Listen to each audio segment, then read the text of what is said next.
Hello, welcome back to the Football Terrace. Thank you for tuning in. We're here to preview Sheffield United versus Chelsea. The top four races spicing up something chronic, mate. Spicing up something chronic. Man United in action tonight against Aston Villa. Of course, I know you're all going to be tuning in live for our watch-along live here on the Football Terrace and on Hot Mic as well. We're going to be live on both those platforms. Here to also give you an update on Kai Havertz. That rumor keeps on generating itself forward. But before we move any further, please do me a big favor. Hit the like button, hit the share button, hit the retweet button as well. Very important to us that you get that done. And a little bit of an announcement, a little bit of a Football Terrace announcement as well. We've got some more emojis. Liverpool fans, you'll be happy to know one of them is for you. If you're tuning in, we've got the Jurgen Klopp emoji that we've just posted there for you. So if you want to get that out there, you can. We've also got the Avengers. This is the good one. The Avengers emoji. We know what the Avengers is, what I'm talking about. And there is also a Mason Greenwood one as well. We've got a Frank Lampard one coming tomorrow. So if you want to be able to use these emojis during the live chat, make sure you join and become an official member right about now. It's important that you do that for us as well. Help keeps the channel going. Helps motor ourselves forward as well. In relation to Kai Havertz, he has handed in a transfer request. Kai Havertz has told Leverkusen he wants to go. The request is official. That is big news. That's a big update in relation to that. And they've received a really big boost as well. Another really big boost as well we're going to delve into in a few moments. Just waiting for this. Where has it gone? I literally had the story up. And now it disappeared in front of my very eyes. Where does it seem to have gone? I'll get it back in a few moments. I do this sometimes. I shut a page by mistake, and I'm like, oh, where's my story gone? And I want to read the story, but I go out any other way. But there we go. Here it is.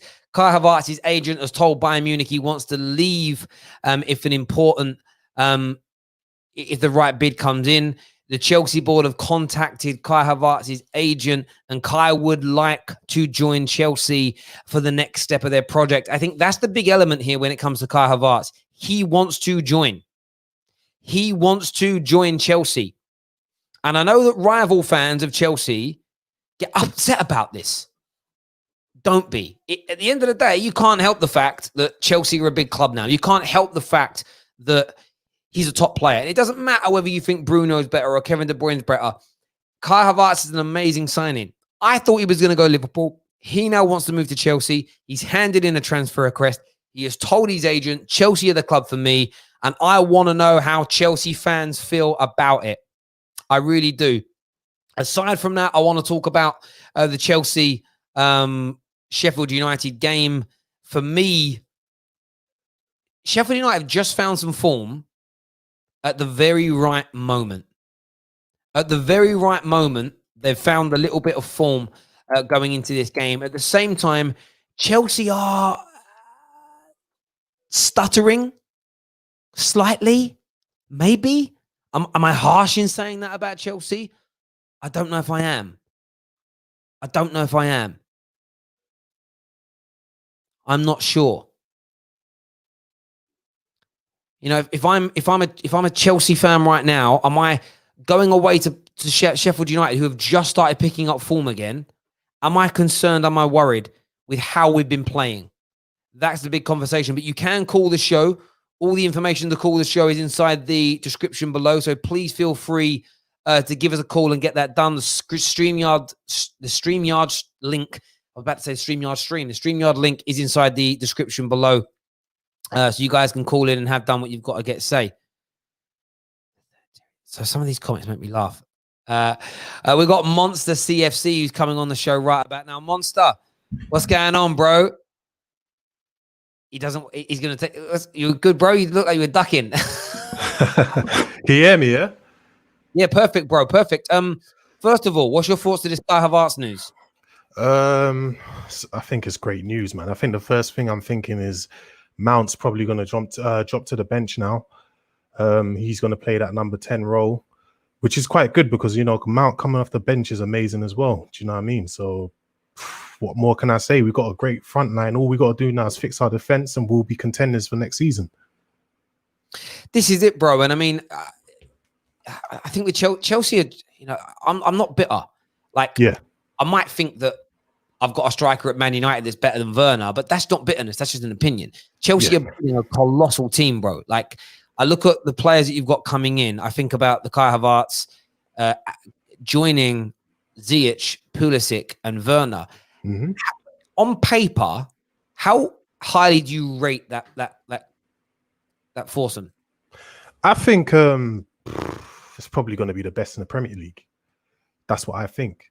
But the problem is, obviously, an attack. It's not just an attack that can win you the Premier League. So if we don't fix our defense, then we can forget about winning the Premier League. We're just going to be like a Liverpool a few years ago, where they had to outscore teams. But unfortunately, you can't do that all season.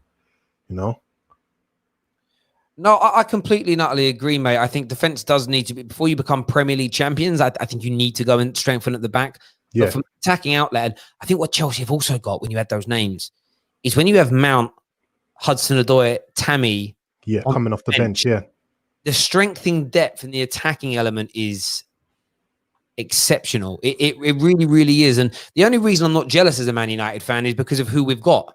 But in any normal circumstance, I'd be, if I'm an Arsenal fan right now, if I'm a Tottenham fan right now, even if I'm a City fan right now, I'm jealous of what Chelsea have got coming in up front. As you say, though, if you bring in a Koulibaly and Upamecano, one of these boys is what to sort out your back line. Chelsea are getting to a point now where I'm thinking you could even be title challengers next year. The thing is, also Chelsea fans need to be honest, because people, Chelsea fans don't want to admit that Tammy and Mount are going to have to drop. But in order for us to get to that next level, like, these guys are not going to take us to that next level starting. Let's be honest. Do you know what I mean? They've got to drop. Now, we're not saying they're not going to play, but they got to drop they got to drop to the bench, come off the bench. Tammy seems a bit lazy to me. He's not Drogba that everyone thinks he is. He's not. I just don't see that commitment. If I don't know if you see that as well. Do you know what, bro? I do, and I'm so glad you're an honest Chelsea fan who said that. I've literally this nonsense that Werner's going to play as a left winger on a regular. Like, that's a lie. He's no left winger. It's just nonsense, isn't it? This same thing with Ziyech. He can play centrally. Yeah, but why would you bring a right wing specialist in and make him a 10? Why would you take Kai Havertz? People go, we're going to play with 2 8s. What Kai Havertz is a position. Nah. Imagine if you look at it, it's going to be Havertz and Werner going to play like a 2 striker role, if you know what I mean. It's going to be like a bit like a 4-4-2, or Havertz is going to play a 10 as well. So it could be a 4-3-3 or whatever, and Havertz will be, the 10, the attacking midfielder. Exactly. And I think what they will do, role. Werner likes to drift, but Kai Havertz likes to keep central. So you're going to have this. Their starting positions will be striker and 10, but then they'll interchange and switch. And then you have Ziyech and Pulisic that like to come inside at the same time. You're going to have marauding fullbacks that go forward to cover those wide areas when it's being exposed. You become the fluidity of that is amazing. And the thing is with Tammy Abraham, if Tammy drops out to the left-hand side, are you as potent? Is he as good? Or is he essentially no? Mason Mount is a good player. But even when you think about playing 2 8s, I just sort of sit there and think to myself, well, if you're going to do that, Kai Havertz has got to be one of them if you were going to do it. Yeah. I'm sitting there thinking Kovacic is better in that role, in my opinion. I would prefer, I think Kovacic is better because you need that box-to-box element. Mason Mount is okay going forward. Is he going to be able to do what? Got to think, an 8's a Paul Pogba role. Yeah. Mount doing that to anywhere near that level.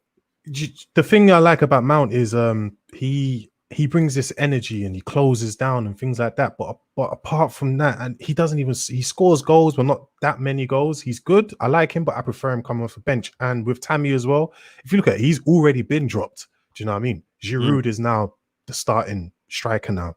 Do you know what I mean? And that just proves to you I like the guy, but it's just he can't start. Also, you've got Loftus-Cheek for that role. As well, yeah. He's more of a natural 8 in my opinion, and that's the whole point. If people are saying, and this is where Chelsea fans have just got to go, cool, I don't care who gets dropped, I just want us to win, because if you're going to play 2 8s and one of them's Kai Havertz and the other one's Mount, then on a regular basis, like Loftus-Cheek's at that point now where if he doesn't play regular football next season, that's his final year at Chelsea. Like, he's too talented to keep sitting on that bench.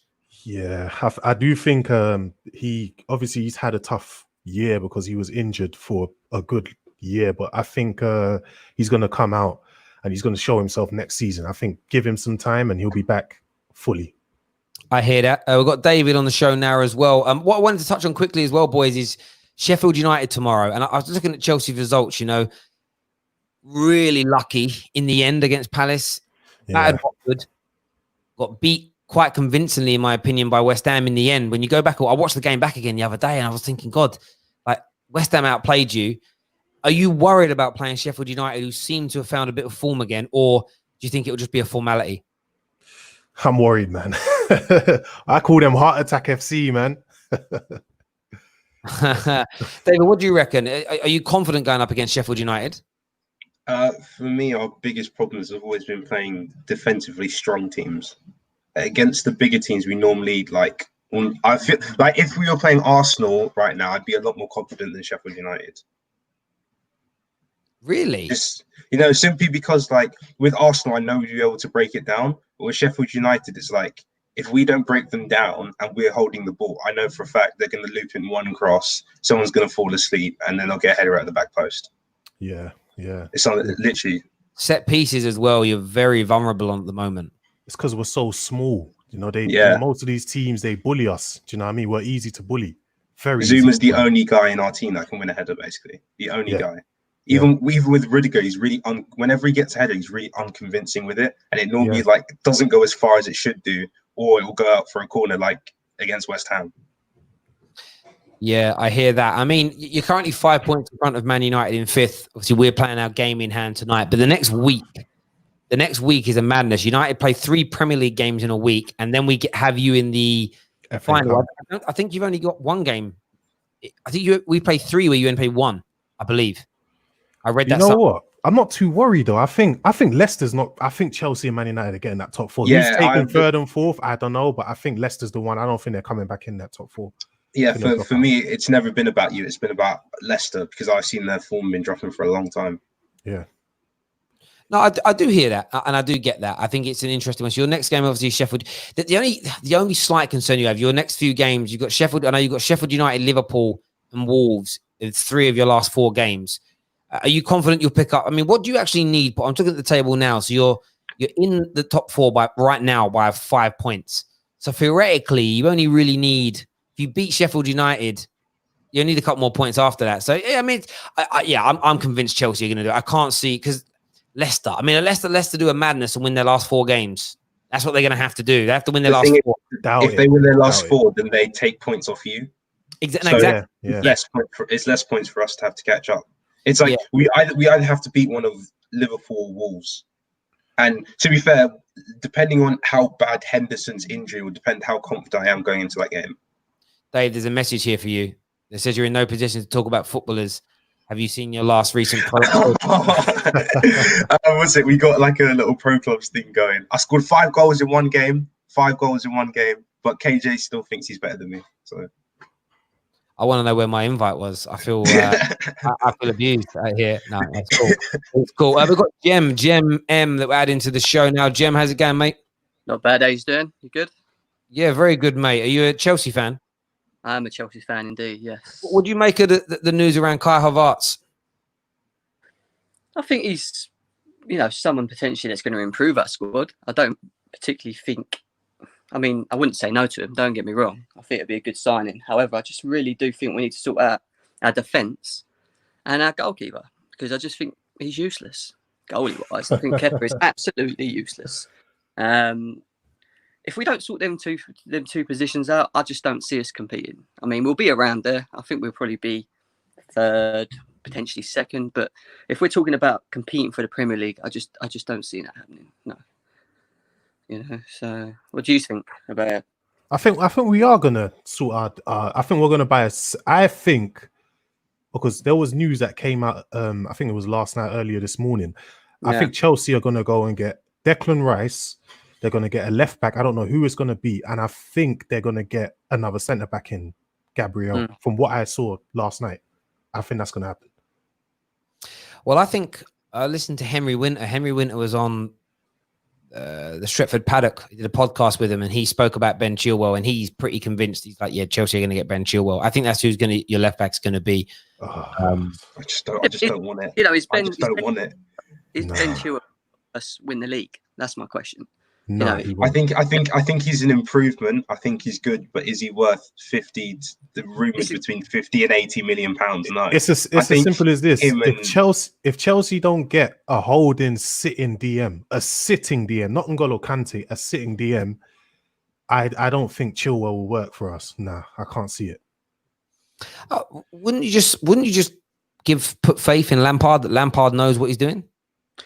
Maybe. Yeah, I agree with that. Yeah, I think potentially you have to give him time. I think you'll know yourself, Terry, being a United fan. How long's Ollie been there now? You know, he's been there, what, a good 4 years now, is it? Potentially? Ollie? No, a season and a half. It's like 2 season years. It'll be coming up to 2 years. All right, okay, fair enough. But what I'm trying to get at is they've given him the time, haven't they? You know, and he didn't start. He started off well, and then he kind of went downhill. And I remember, but if the coronavirus didn't hit, I think he would have been sacked. No, see, that's where you're wrong. You are wrong about that in a sense of this form we're on now, how we're playing now. We were 9 games into this same level of form in the lead up. In the lead up. So we went from when we lost back-to-back games to Liverpool and Burnley, and it looked like the writing was on the wall. And then from that point, we played, I don't know what we played, about 10 games, something like this. And we're unbeaten in all of them. We conceded just 2 goals. We were on that. And then Bruno came in about 2 games into that run. So this run we're on now, that's 16 unbeaten. The majority of that was in that build-up period. If the form from November to the middle of January would have continued, I wouldn't be surprised if he had lost his job. But it's mad how it's turned around and clicked. And yeah, of course, I've still got that element in the back of my mind of I hope that we can continue to move forward. And when you also think as well, at that point where that bad form was happening, we were about 15 points off the top 4, and we're now a win or so away from jumping into it. He has clawed back. I mean, yourself, Chelsea, and especially Leicester, they had massive leads over us, and he's caught that up. But yeah, man, it's going to be an interesting one, no doubt. And I'm a bit like yourselves. I think that both Man United and Chelsea will make that top 4.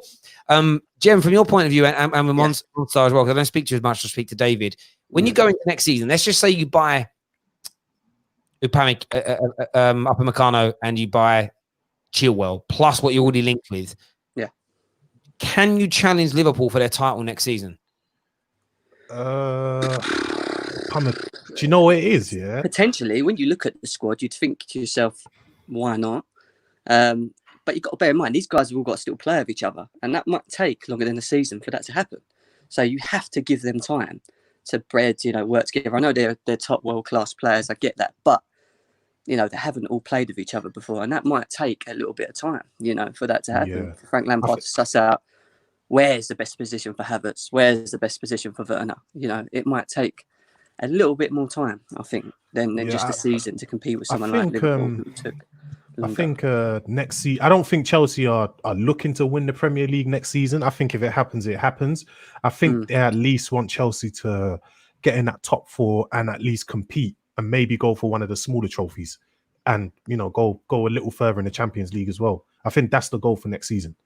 I don't think they want to win the Premier League just yet. Not yet.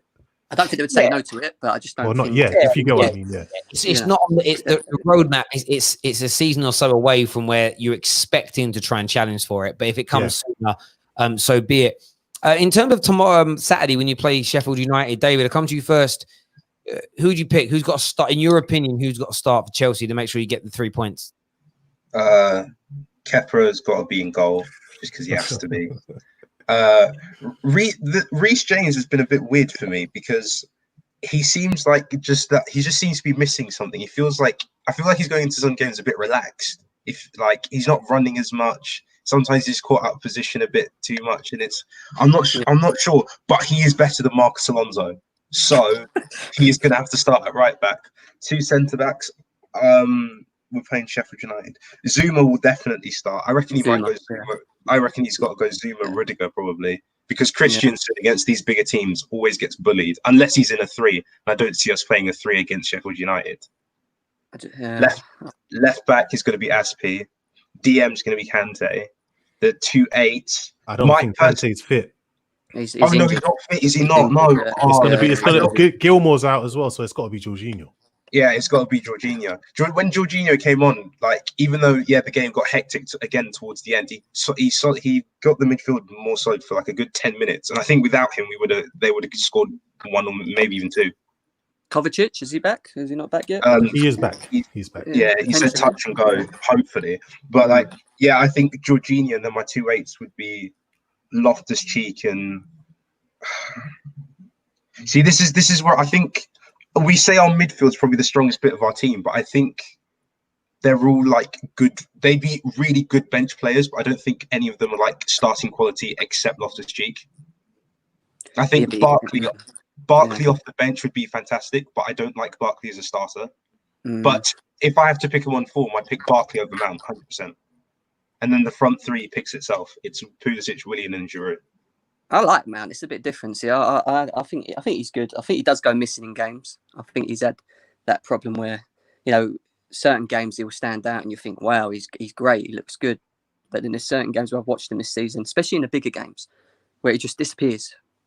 He just disappears, and you know, looking at the bench, like you said, Ross Barkley, he's good for about 30 minutes, isn't he? But other than that, he's not going to win you Premier Leagues. That's my problem. You know, I don't think someone like Ross Barkley is going to help us get to the title. Barkley's like, you know, that kid who was really good in the playground, really good at knockout, really good at lunchtime.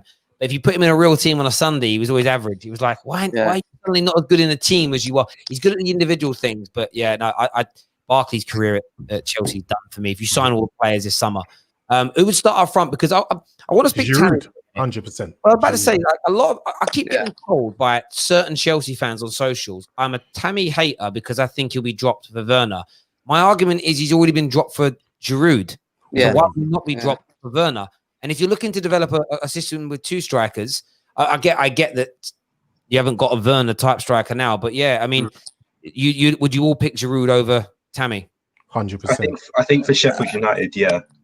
I think I'm sorry to say, I think Tammy, every game you've got to start Giroud over Tammy, and Tammy's got to come off the bench, man. I'm sorry. It's a bit to the end of the season. To be fair to Tammy, though, he started the season very well, didn't he? You know, he was banging in the goals for us, and he was contributing to a lot of the goals that we were scoring throughout the season. So I just feel like there's this factor that's missing. You know, there's a lot of times earlier on in the season, I don't know if you guys noticed, Reece James will cross the ball in.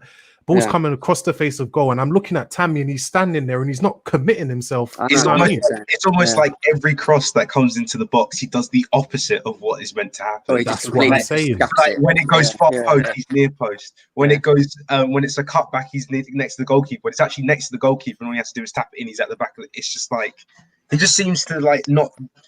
You know, he used to do that a lot. Do you know who actually used to do that a lot, and he used to drive me mad? Torres. They used to do exactly the same thing, and Morata.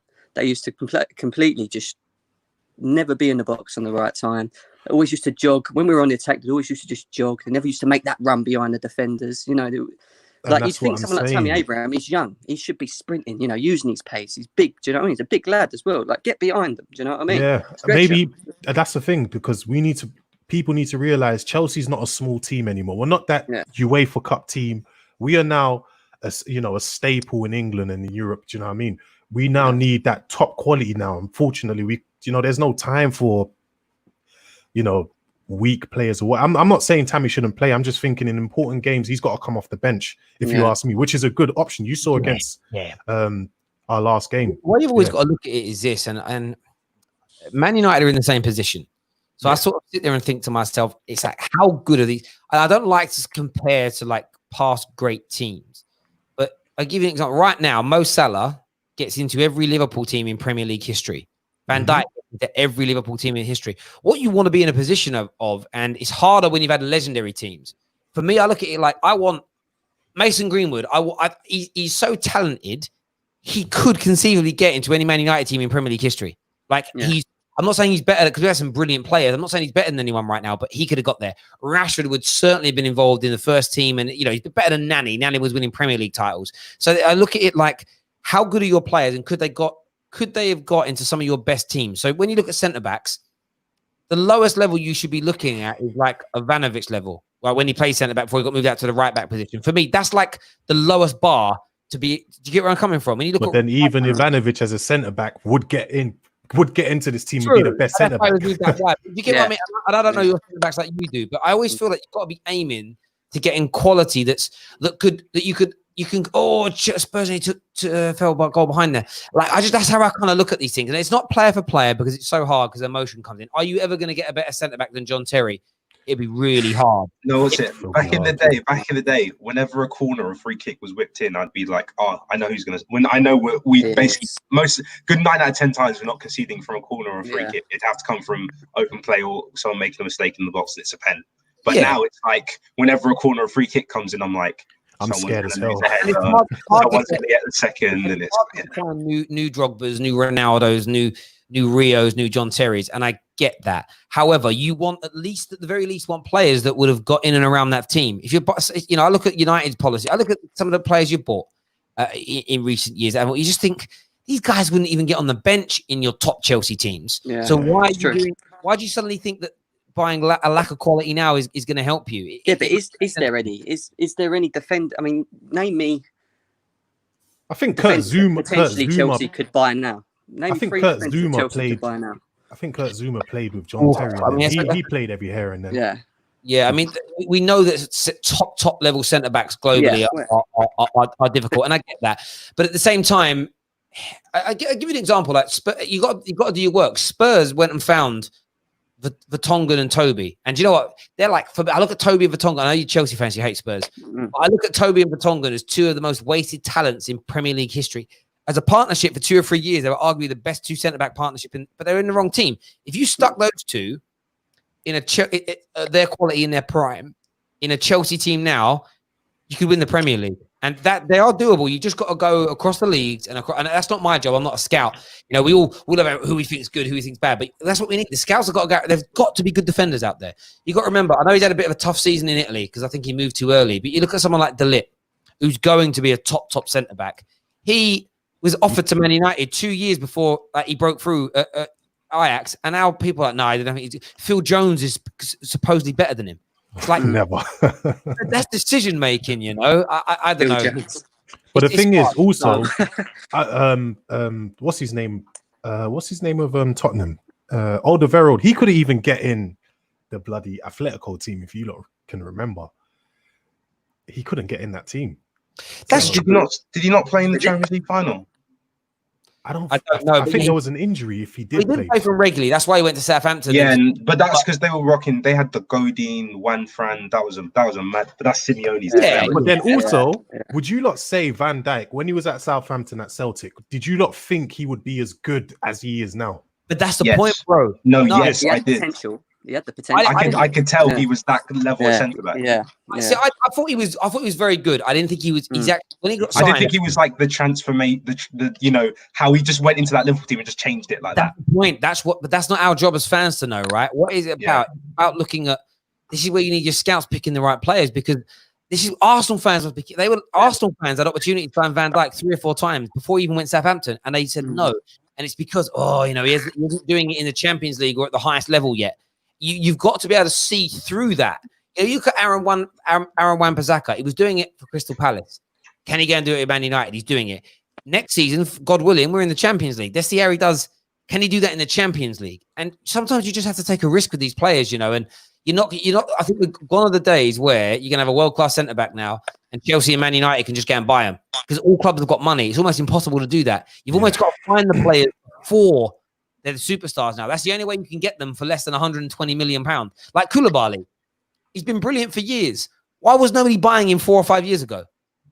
It's crazy. It's just... What are Scouts doing? How did they not see this coming? It's like they see it too late, didn't they? A lot of the times. That's the problem. But do you think Man United's team defence is good enough to win you the league, Terry? Not yet. Left-sided centre-back. Another one. They need one. We need someone next. We need a bit like you. We need someone next to Maguire.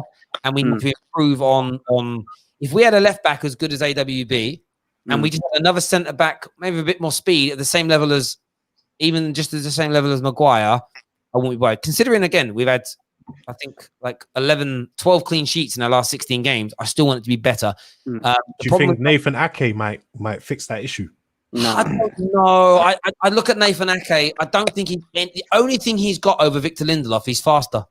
That's and he's a good ball playing centre back as well. Yeah, but so Lindelof. Yeah, but I mean, the only thing I would say that he outstripes Lindelof in his speed. Aside from that, I don't see a difference. If we're gonna, but for £20 million, is he a good buy? he stays fitter than Bailly.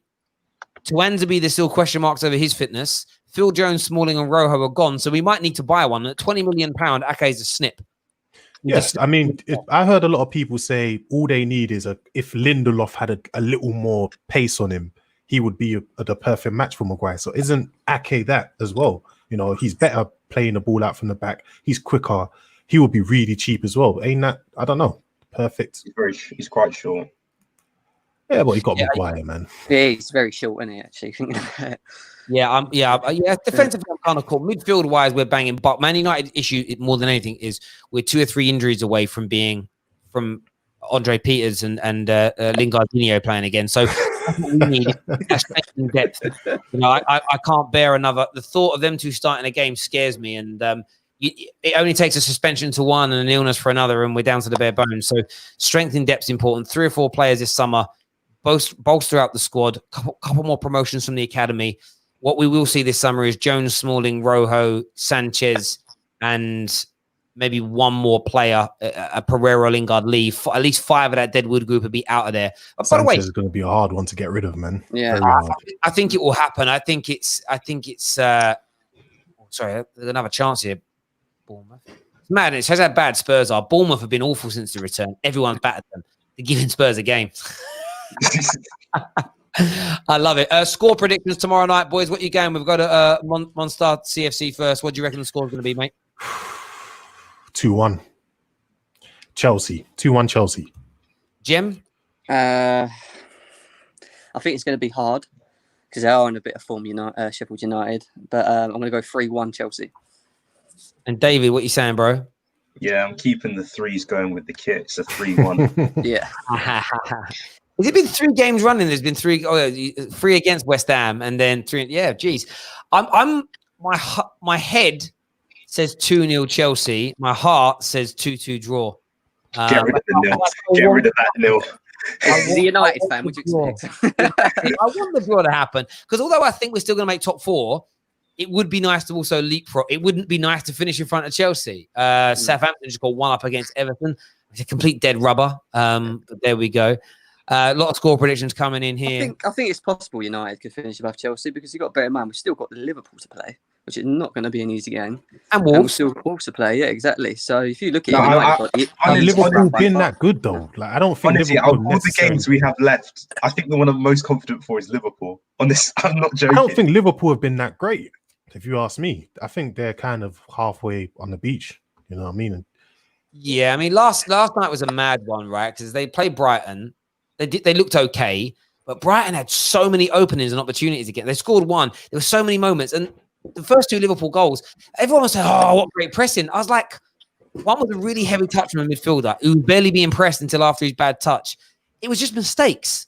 And I was very complimentary of Liverpool early on in the season. I was saying that teams don't keep making mistakes against you. You pressure them into it. But last night felt different. It just felt like they got a little bit of luck and it went their way. But if a better team lost, if Chelsea had that many openings against Liverpool, you'd have beaten them.